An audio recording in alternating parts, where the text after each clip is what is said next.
ఇక కన్న బాధలో ఉండడం చూసి మాధవ అనుమానిస్తాడు. కానీ ఇంతలో కవిత ఫోన్ వస్తుంది.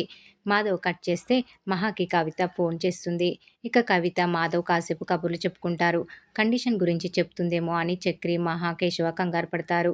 రెగ్యులర్‌గా వచ్చే యూనివర్సిటీ ప్రొఫెసర్ కస్టమర్‌ను చక్రి పికప్ చేసుకుంటాడు. ఇక ఆమెకు చక్రి పెళ్లి కథను చెప్తాడు. మహా ప్రేమించింది అంటూ అబద్ధం చెప్తాడు. మహాకి సర్టిఫికెట్లు కావాలని ఇప్పించండి అని ఆ ప్రొఫెసర్‌ని అడుగుతాడు. మీ ఆవిడను తీసుకొని రండి, నేనిప్పిస్తాను అని ఆ ప్రొఫెసర్ చెప్తుంది. ఆ తర్వాత నారాయణకి, కన్నకి కిచెన్ విషయంలో గొడవ అవుతుంది. ఇంతలో మహా వచ్చి ఈ రోజంతా ఇంట్లోనే ఉండాలని నారాయణ్‌ని అడుగుతుంది. మాధవ్‌ని చూసుకునేందుకు సాయంత్రం పెళ్లి పిల్లవాళ్ళు వస్తున్నారు. కాస్త ఉండండని నారాయణకి మహా చెప్తుంది. అన్నయ్యకి పెళ్లి అయిపోతే ఇంట్లో నుంచి వెళ్ళిపోతే మళ్ళీ మనల్ని చూసేందుకు వస్తాడా? నాకు అన్నయ్య కాదు, నాకమ్మ అని. అన్నయ్య రాకపోతే నేనే అన్నయ్య దగ్గరికి వెళ్తాను అని కన్నయ్య ఎమోషనల్ అవుతాడు. ఇక ఈ ఇంట్లో నన్ను అందరూ చిన్న పిల్లాడిలానే చూస్తారు.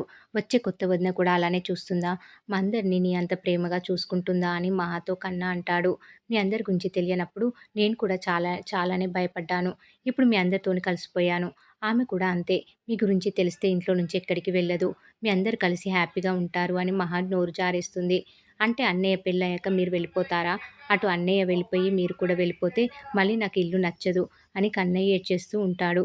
కన్న కన్నీటిని తుడిచి నేనెక్కడికి వెళ్ళను, ఇక్కడే ఉంటాను అని మహా చెప్తుంది. పెళ్లి చూపులు అనుకున్న టైం కంటే ముందే జరుగుతాయి. పెళ్లి వాళ్ళు ముందు రావడంతో అందరూ కంగారు పడతారు. మాధవ్ ఇంకా రాలేదు అని అంతా అనుకుంటూ ఉన్న టైంలోనే సరైన టైంకి వచ్చేస్తాడు మాధవ. ఇక మాధవ్ రెడీ అయ్యేలోపు పెళ్లి పిల్ల వాళ్ళు కూడా వస్తారు. వారిని నారాయణ దగ్గరుండి రిసీవ్ చేసుకుంటాడు. మా అమ్మాయికి చాలా సంబంధాలు చూశాం కానీ మీ అబ్బాయి నచ్చినంతగా ఇంకెవ్వరు నచ్చలేదు అని పెళ్లి కూతురు తండ్రి అంటాడు. స్వర్గంలో ఆల్రెడీ వీళ్ళకి పెళ్లి జరిగింది. ఇక మనదే లేటు అని మీడియేటర్ అంటాడు. మీడియేటర్ కండిషన్ గురించి గుర్తు చేస్తాడు. ఏం కండిషన్ అని మాధవ అడుగుతాడు. మీ వాళ్ళు మీకు ఏ కండిషన్ గురించి చెప్పలేదా అని మీడియేటర్ ప్రశ్నిస్తాడు. నాకు తెలియకుండా ఏం జరుగుతుంది? ఇక్కడ ఏం దాచారు? అని చక్రిని మాధవ నిలదీస్తాడు. అయితే చక్రి మాటలతో మాయ చేసేస్తాడు. ఏదో ఒకటి చెప్పి కవర్ చేసేస్తాడు. ఇక పంతులు పంచాంగం చూసి ముహూర్తం పెట్టేస్తాడు. వచ్చే నెల 3న అని చెప్పడంతో టైం తక్కువ ఉంది కదా అని కేశవ అంటాడు. అందరం కలిసి తలా ఓ చెయ్యి వేస్తే అన్ని పనులు అయిపోతాయని ఆ ముహూర్తాన్ని ఫిక్స్ చేస్తారు. ఇక పెళ్లి చూపులు ఎలాంటి ఆటంకం లేకుండా జరుగుతుంది. పెళ్లి కూడా ఇలానే జరిగిపోతే పెద్ది ఓ ఇంటివాడు అయిపోతాడు. ఈ ఇంటికి పెద్ద కోడలు వస్తుంది అని మహా చెప్తూ సంబరపడిపోతూ ఉంటుంది. నాకు పెళ్లి అయితే నాకంటే ఎక్కువగా కన్న సంతోషిస్తాడు. వదిన స్థానంలో అమ్మ వస్తుందని మాధవ అనడంతో కన్న ఒక్కసారిగా ఏడ్చేస్తాడు. నువ్వు పెళ్ళయ్యాక మా అందరిని వదిలేసి వేరే ఇంటికి వెళ్తావు కదా! వదిన రాగానే మా అందరిని వదిలేస్తావా? అని కన్న అడుగుతాడు. అదేంట్రా అలా అంటావు? నేనెందుకు వెళ్తాను? అని మాధవ ప్రశ్నిస్తాడు. అత్తారింటికి వెళ్ళి వస్తాడు. అక్కడే ఉండడు అని చక్రి కవర్ చేస్తాడు. పెళ్ళికి టైం తక్కువగా ఉంది. మన దగ్గర డబ్బు కూడా లేదు. పెళ్లి ఎలా అవుతుంది అని మాధవ కంగారు పడతాడు. ఇక ఇంతలో మహా మధ్యలోకి దూరి అంత చక్రి చూసుకుంటాడు. ఇంతకు ముందు చెప్పాడు కదా! అంతా నేనే చూసుకుంటానని. అన్నయ్య పెళ్లి చేసిన తమ్ముళ్ళ చరిత్రలో నిలిచిపోతాడు. ఏవండీ అంతే కదా? అని సెటరికల్‌గా అడుగుతుంది మహా. ఇక అంతే అంతే అని చక్రి తల ఊపినట్టుగా అనేస్తాడు. కానీ కేశవ, కన్న మాత్రం చక్రిని అనుమానంగా చూస్తారు. నేనే అన్నీ చూసుకుంటాను అని చక్రి చెప్తాడు.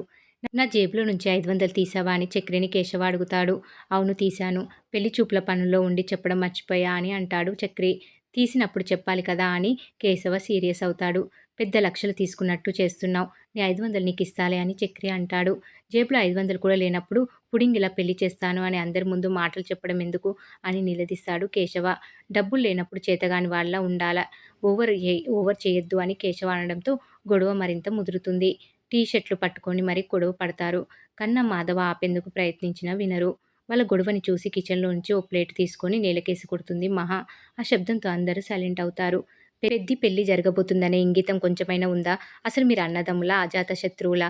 వీధి రౌడీల్లా ఎప్పుడు కొట్లాడుకుంటూనే ఉంటారా? మీరేమైనా పాలు తాగే పసిపిల్లలనుకుంటున్నారా? ఇంకోసారి గొడవ పడితే నేను అస్సలు ఊరుకోను. ఛ! అని చీకొట్టి వెళ్ళిపోతుంది మహా.